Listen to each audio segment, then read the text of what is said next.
अस्सलाम वालेकुम जी, क्या हाल चाल है। So as promised I am here with the second episode of Mohit की महफिल।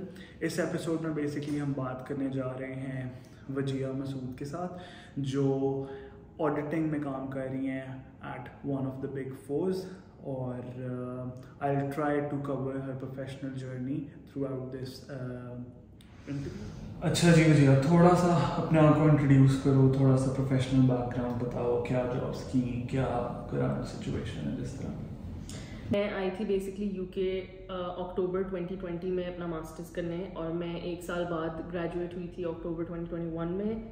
मेरी पहली जॉब स्टार्ट हुई थी मार्च 2022 में विद अ कंपनी कॉल्ड एथेनियम, जो कि एक एक्सपर्ट नेटवर्क फर्म है। उनके साथ मैंने 9 महीने काम किया था, जिसके एंड पे I started working at my current job, which is Deloitte, and I started as an audit associate in December of 2022.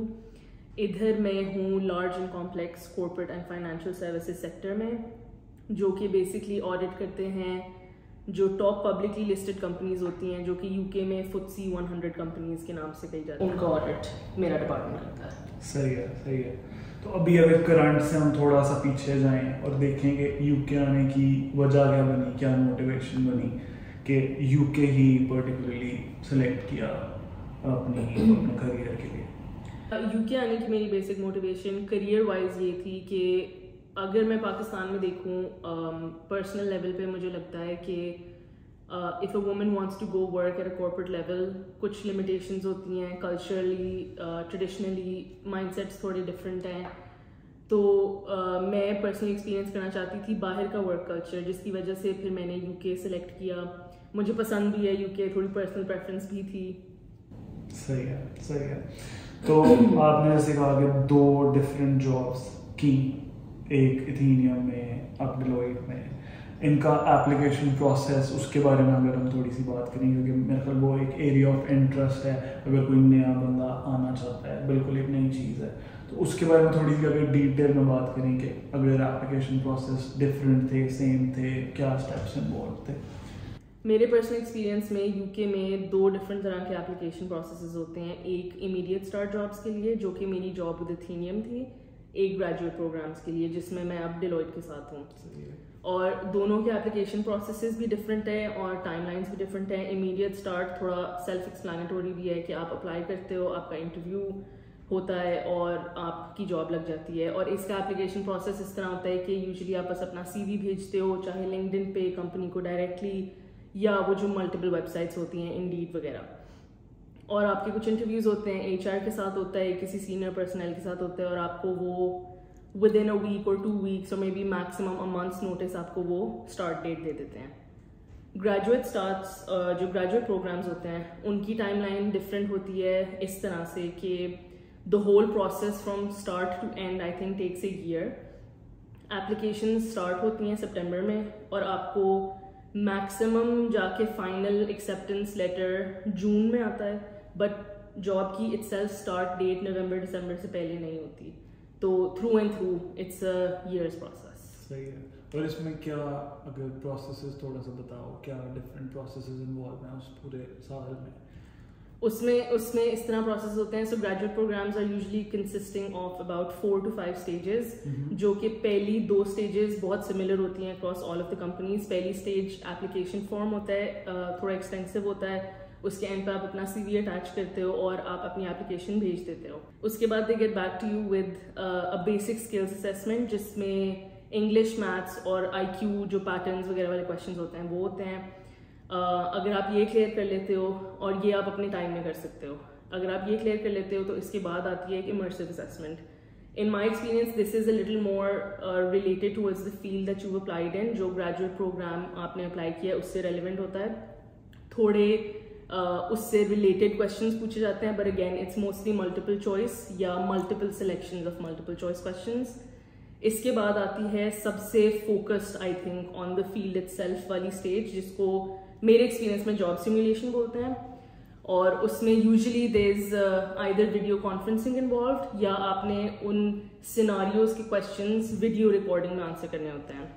And इसके बाद जो लास्ट एंड फाइनल स्टेज होती है वो होती है a final one-on-one interview with one of the senior personnel of the company. मेरे experience में it can be directors or partners. मेरा Deloitte में एक director ने interview लिया था, final stage वो होती है, और उसके बाद फिर वो I think within 10 to 12 days of that interview they give you a call to tell you the good news, and उस call के बाद वो आपको offer letter भेज देते हैं. इनके application process तो different हैं, वो तो बता दिया, लेकिन क्या इनके जो काम करने में जो एक्सपीरियंस आपको आता है, चैलेंजेस आते हैं, कल्चरली कुछ डिफरेंसेस हैं, गिवन के दोनों तरह की कंपनीज हैं यूके में, बट एक स्टार्टअप है और एक एस्टेब्लिश कंपनी है? डेफिनेटली आई थिंक स्टार्टअप्स और जो ये बड़ी ऑर्गेनाइजेशंस होती हैं इनके कल्चर में फ़र्क होता है. स्टार्टअप्स में I think basically the office is smaller, there's less number of people, so you get to know everyone on a personal level. आपको हैंड्स ऑन एक्सपीरियंस बहुत ज़्यादा मिलता है आई थिंक स्टार्टअप्स के अंदर, क्योंकि जिधर लोग कम है फिर उधर डेलीगेशन ऑफ वर्क ज़्यादा होता है. इससे फिर आप ऑब्वियसली सीखते ज़्यादा हो, आपका एक्सपीरियंस बढ़ता है.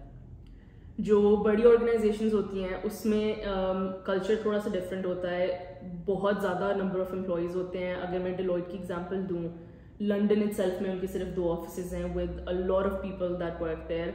It's impossible to know everyone on a personal level. I think ऐसी बड़ी कंपनीज में आपके 3 से 4 पॉइंट ऑफ कॉन्टैक्ट्स होते हैं जिनके साथ फिर आप पूरा टाइम लिंक्ड रहते हो, बट ओवरऑल सोशलाइजिंग उस लेवल पे नहीं होती जिस लेवल पे स्टार्टअप में होती है. And I think startup culture में इतनी सोशलाइजिंग के थ्रू आप सीखते भी बहुत ज़्यादा हो. May be that's something that's lacking in these big organisations. But अगर मैं आपको पर्सनल एक्सपीरियंस बताऊँ तो ऑडिट में आप हर नए ऑडिट के साथ एक डिफरेंट टीम पे होते हो, तो उस तरह हर 3-4 महीने के बाद मेरी रोटेशन होती है एक और टीम के अंदर. इस तरह फिर मेरा एक्सपोजर बढ़ता है डिफरेंट लोगों के साथ, डिफरेंट वेज ऑफ वर्किंग के साथ, डिफरेंट कल्चर्स के साथ. वो काफ़ी एक इंटरेस्टिंग चीज़ है. तो अगर मैं पर्सनल प्रेफरेंस पूछूं कि अब एक तीसरी जगह काम करने की अपॉर्चुनिटी हो, तो क्या प्रेफरेंस होगी कि उसमें किस टाइप का कल्चर हो, एज अ स्टार्टअप या एज समथिंग? मेरी personal preference I think would still be to stay with one team and work with them throughout, just because I think जो dynamic काम करने का एक आपका establish हो जाए. Mix of both. Yeah, I think so.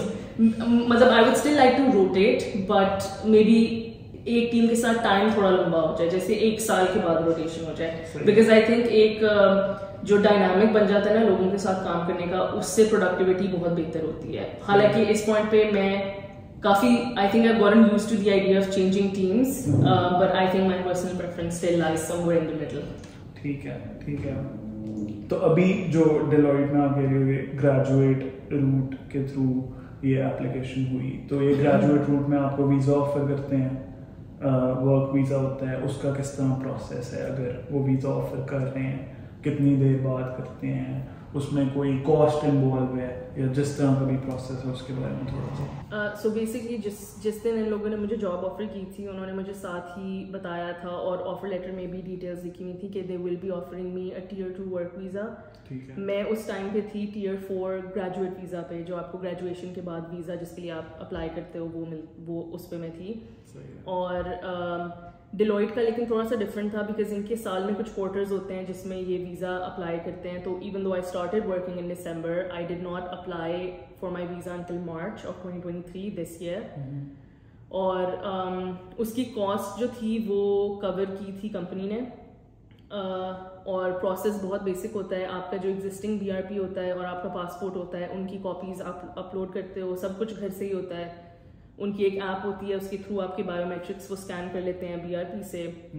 और एक बेसिक वीज़ा चार्ज होता है, और जितने साल का वीज़ा लग रहा है उतने साल का हेल्थ सर्च चार्ज होता है. ये कॉस्ट कंपनी कवर करती है. इसका बेसिक प्रोसेसिंग टाइम होता है अप टू 3 months. बट एक ऑप्शन होती है, you can expedite the process by paying £500 on top of the visa fees. और वो आप खुद से भी पे कर सकते हो, और आपको 5 से 10 वर्किंग डेज में आपके घर आपका BRP डिलीवर हो जाता है. आपका पासपोर्ट भी कहीं नहीं जाता. बहुत ईज होती है इसमें. सही है. तो चांसेस की अगर हम थोड़ी सी बात करें कि कितने चांसेस हैं कि एक बंदा जो इधर काम करना चाह रहा है या कर रहा है उसको ये वाला वीज़ा ऑफर हो जाएगा? क्या ज़्यादा लोगों को मिल जाता है, और Deloitte स्पेसिफिक है वीज़ा या कोई और कंपनी भी है जो इस तरह का वीज़ा ऑफर करती है? आई थिंक चांसेस पे अगर बात करें तो दो तरीके से आपको ये वीज़ा मिलता है। या तो आपको पता है कि ये जॉब मैंने अप्लाई की और मिली तो इस पे मुझे वीज़ा मिलेगा ही मिलेगा, because that's a company that always gives out the sponsorship to their new hires. या एक ऑप्शन होती है कि आप अगर एक कंपनी में काम कर रहे हो और आपके पास ये वीज़ा नहीं है, you can always check on gov.uk to see if that company has a license to sponsor. Okay. उस केस में फिर you can always go into negotiation with the company, tell them कि आपके पास टाइम कम है UK में अपने existing visa पे, या आप अपने आप को इस कंपनी में कुछ सालों बाद भी देखते हो तो आपको वो स्पॉन्सरशिप से हेल्प होगी काफ़ी ज़्यादा। तो आई थिंक इन दो तरीक़ों से आप ये स्पॉन्सरशिप अक्वायर कर सकते हो। और ये Deloitte स्पेसिफिक वीज़ा नहीं होता है भी और नहीं भी है, एक तरह से वीज़ा स्टैंडर्ड है पूरे मुल्क में, बट स्पॉन्सर आपका हमेशा एक हो सकता है। तो फॉर एग्जांपल अगर अभी इस टाइम पे मेरा स्पॉन्सर इस वीज़ा का Deloitte है जिसने मुझे 3 साल के लिए वीज़ा दिया है, इन 3 साल में मैं किसी और कंपनी के साथ काम नहीं कर सकती क्योंकि मेरे rights to work in this country have been paid and sponsored by Deloitte। तो वो अगर कभी स्विच करना हो तो आपको कंपनी स्विच उसी कंपनी पे करनी पड़ेगी जिसके लिए आप काम करना चाहते हो। सही है। तो अब आपको ओवरऑल कितना टाइम हो गया यूके में as experienced person? Well, as a professional, I think it's coming up to almost 2 years now. 2 साल। अगर 2 साल हो गए हैं तो मेरे ख्याल से अब तक आपको एक अच्छा आइडिया हो गया होगा कि कॉस्ट ऑफ लिविंग का स्ट्रक्चर किस तरह है, मंथली एवरेज इनकम कितनी है यूके में, उसकी डिवीजन किस तरह है, एक्सपेंसेस किस तरह है, कोई सेविंग्स के चांसेस इधर हैं या नहीं है। सो बेसिकली अगर आप बिल्कुल फ्रेश ग्रेजुएट हैं और अगर आपको एक स्टार्टिंग जॉब मिली है लंदन में, फॉर एग्जांपल हम सिर्फ लंदन को लें एज एन एग्जांपल, तो यहाँ पे average starting salary is between 30,000 to 40,000 pounds per year. और उसका ये मतलब है अगर हम 30 ले लें एग्जाम्पल के लिए तो उसका ये मतलब है कि नेट मंथली आपको हाथ में 1900 से 2,000 पाउंड आएंगे। सही है। लंदन में रेंट आपका सबसे बड़ा एक्सपेंस होगा और सस्ते से सस्ते में भी आप रहें तो वो 700-800 एट लीस्ट कहीं नहीं गया। उसके ऊपर आप बिल्स लगा लें which includes council tax, electricity, heating, gas, wifi, इस तरह की चीज़ें, तो 1000 आपका लग जाएगा। That essentially means 50% of your salary as soon as it's come it's gone. तो जो बाकी आपके पास पैसे बचते हैं उनको मैनेज करना और उस मैनेजमेंट को सीखना बहुत ज़रूरी है। आपकी बेसिक नीड्स होंगी सबसे पहले, जिसमें ग्रोसरी आ गई, आपका ट्रांसपोर्ट कम्यूट आ गया जो आपने टू एंड फ्रॉम वर्क करना है ये। इसके अलावा फिर अगर आपने कहीं वीकेंड प्लान्स बना लिए, कोई थोड़ा सा ट्रैवल करना हुआ विद इन द यूके, कहीं बाहर से खाने का दिल कर गया, तो ये सारी चीज़ें, इस सारी चीज़ में आपको मैनेज करनी होंगी। And then have some left over for savings. So I would say about 30% of the remaining 50 goes into these things, and if you're very good, and the remaining 20 or 15% goes into your savings. लेकिन ये मैं आपको बहुत minimum basis बता रही हूँ, 30 is the minimum। अगर इससे कम सैलरी हो आई थिंक बहुत मुश्किल सर्वाइवल मुश्किल होगा। तो 30 एक बेसिक मिनिमम सैलरी है जो अगर कोई नया बंदा आ रहा है तो उसको एटलीस्ट टारगेट करना चाहिए, स्पेसिफिकली लंदन के लिए। और स्पेसिफिकली कीपिंग इन माइंड कि recently there has been cost of living crisis and inflation and everything, तो 30 is the bare minimum benchmark you need to keep. सही। और अभी जैसे इन्फ्लेशन की बात की या कोई ग्लोबल रिसेशन जिस तरह से हम देख रहे हैं, तो क्या वो चीज़ यूके को भी इम्पैक्ट कर रही है? यूके की जॉब मार्केट किस तरह इस ओवरऑल ग्लोबल चीज़ से इम्पैक्ट हो रही है? कोई पॉजिटिव चीज़ है, नेगेटिव है, नए आने वालों के लिए कोई आसानी है या कोई मुश्किल है? कुछ चीज़ हो उनको देखनी चाहिए, कंसिडर करनी चाहिए। मैं सिर्फ अपने आखिरी 2 साल देखूं जब से मैंने जॉब स्टार्ट की है, तो जब अक्टूबर 2021 में I started applying for jobs, I think वो टाइम था where the world was slowly coming out of covid, और a lot of the companies जिन्होंने प्रीवियसली कोविड के अंदर ले ऑफ्स किए थे, दे वर हायरिंग रैपिडली। तो हालांकि मुझे भी कुछ टाइम लगा, 4 महीने लगे जॉब ढूंढने में, बट जॉब्स थी। वो सिर्फ आपकी एप्लीकेशन और थोड़ा किस्मत पे भी डिपेंड करता है। But let's say it like this कि जब मैंने मार्च में अपनी जॉब स्टार्ट की तो everyone around me in my circle were already 2 to 3 months well into their jobs. तो उस टाइम पे जॉब मार्केट बहुत अच्छी थी, जॉब्स मिल रही थी, सैलरीज अच्छी थी, everyone was 30 or above, and it was generally going well. Even within COVID times, so this is what I meant. That this is immediately, I think immediately after COVID. I wouldn't say COVID was gone, but a lot of the companies were now, I think, bringing back the manpower that they had lost within COVID, जब उन्होंने सबको fire कर दिया था. और अब इस point पे क्योंकि दुनिया थोड़ी वापस आ रही थी तो हायरिंग बहुत ज़्यादा हो रही थी उस टाइम पे. बट अगर मैं उस टाइम से लेके अब का देखूँ, अब Covid is history basically, and a lot of those companies which were hiring then have now put on hiring freezes. मैंने सुना है कि बहुत ज़्यादा फायरिंग हो रही है एग्जिस्टिंग कंपनीज में और अपने एग्जिस्टिंग एम्प्लॉयज़ की, सॉरी, एंड जो हायरिंग थी वो बिल्कुल रुक चुकी है या बहुत मुश्किल हो गई है. जॉब मार्केट में इस वक्त बुरा हाल है. लोगों जो इस वक्त ग्रेजुएट्स हो रहे हैं, बिकॉज अगेन इट्स सितंबर and a lot of people are graduating this month, next month, they are finding it really hard to get a good paying nice job. तो अगर कोई नया बंदा आना चाहता है आउट ऑफ ऑल दिस, तो उसके लिए कोई ऐसी चीज़ जो उसको करनी चाहिए जिससे उसको कल को आसानी हो इधर, गिवन कि यहाँ की जॉब कंडीशन जैसे आपने कहा मुश्किल हो रही है, इवन कोविड से ज़्यादा मुश्किल हो चुकी है. आई थिंक अगर आपका पैशन है और अगर आप डिटर्मिन्ड हैं आने के लिए, it's always worth a shot. Granted, things are very tough nowadays because, like I said, there is a global recession, there is cost of living crisis, rent crisis, inflation, and the job market is not doing so well. But मुश्किल बहुत है, लेकिन नामुमकिन नहीं है. Possibility है. I would say थोड़ा अपने horizons को widen भी किया जा सकता है. हम लोग जो पाकिस्तान से आते हैं, हम बहुत London focused होते हैं, और बहुत सिटीज़ हैं यूके के अंदर, big cities as well, not even small ones, जिनमें आप जॉब मार्केट को टैप कर सकते हो. लंदन में भी अप्लाई करो. आई थिंक अगर परसिस्टेंस रही और ऑब्वियसली किस्मत ने साथ दिया तो हो सकता है. मुश्किल है बट हो सकता है.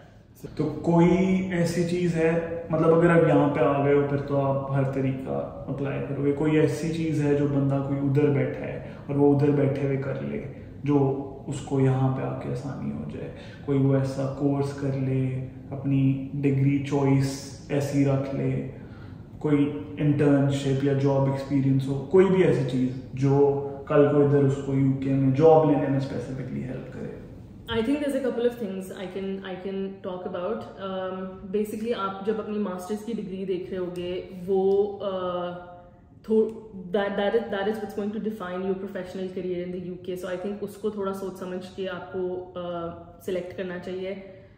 UK में इस वक्त the hottest words are business analytics, data analytics, IT, finance, all of those big things. And obviously degrees relevant to those, and graduates from those degrees have the highest chance of getting jobs and going on to become very successful in their careers. तो उस हिसाब से अपनी degree की selection बहुत matter करती है. और अगर आपको लगता है कि आप उस टॉपिक पे पूरी डिग्री नहीं भी करना चाह रहे, तो आप कुछ शॉर्ट कोर्सेज ले सकते हैं जिसकी बेसिस पे शायद आपका करियर को किक स्टार्ट मिल जाए. But yeah, I think that's pretty much. सही है. तो अभी टोटल मेरे ख्याल से आपने डिग्री भी यूके में की, मास्टर्स की, 2 साल का एक्सपीरियंस हो गया, अराउंड 3 साल हो गए. तो 3 साल में अगर हम प्रोफेशनल लाइफ की बात करें, कोई ऐसी गलती हुई हो, कोई ऐसी चीज़ हो बैक इन टाइम जाके आप चेंज करना चाहो, कोई ऐसी चीज़ है जिससे आने वालों को? 100%, it's at the top of my mind, क्योंकि अभी तक शायद ये मेरी एक रिग्रेट है. लेकिन बेसिकली आपको मैंने बताया था ना, ग्रेजुएट प्रोग्राम्स का 1 साल का होता है प्रोसेसिंग टाइम, और उसके एंड पे आप स्टार्ट करते हो.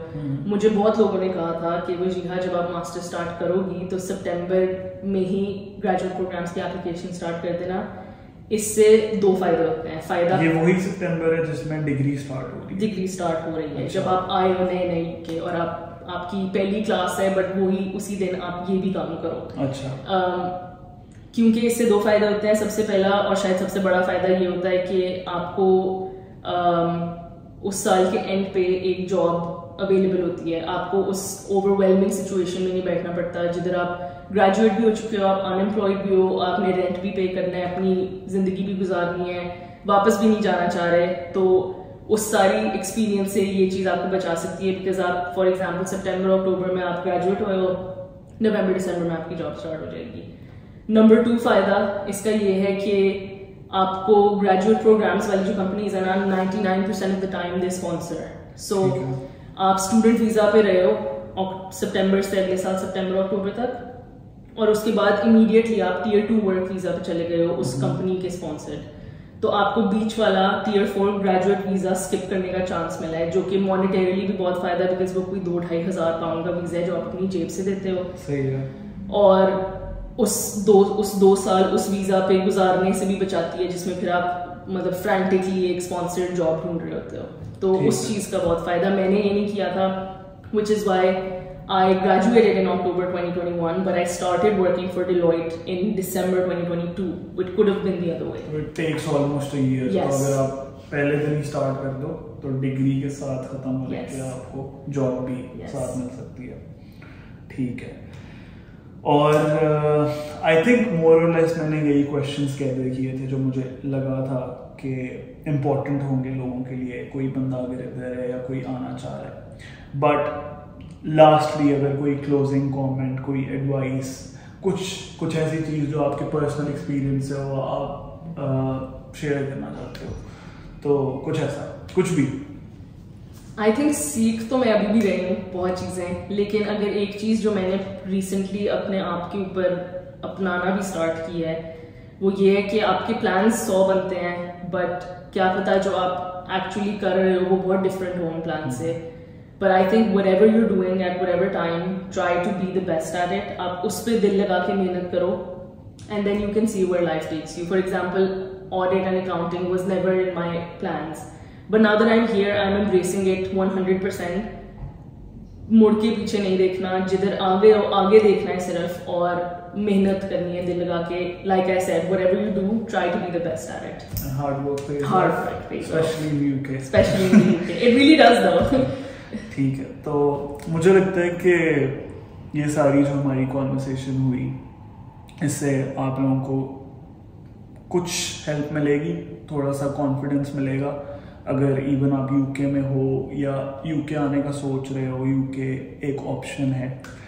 और अगर कोई भी और क्वेश्चंस हों तो please feel free to ask. मैं वजिया का लिंक्डइन, अगर वजिया अलाउ करे Yes, of course. तो वीडियो की डिस्क्रिप्शन में डाल दूँगा। अगर डायरेक्टली डेलॉइट रिलेटेड कोई सवाल है या ऑडिटिंग से तो please feel free to ask, और हम यही उम्मीद करते हैं कि आप लोगों को कुछ हेल्प मिलेगी इस वीडियो से। तो अभी के लिए इतना ही, फिर मिलते हैं।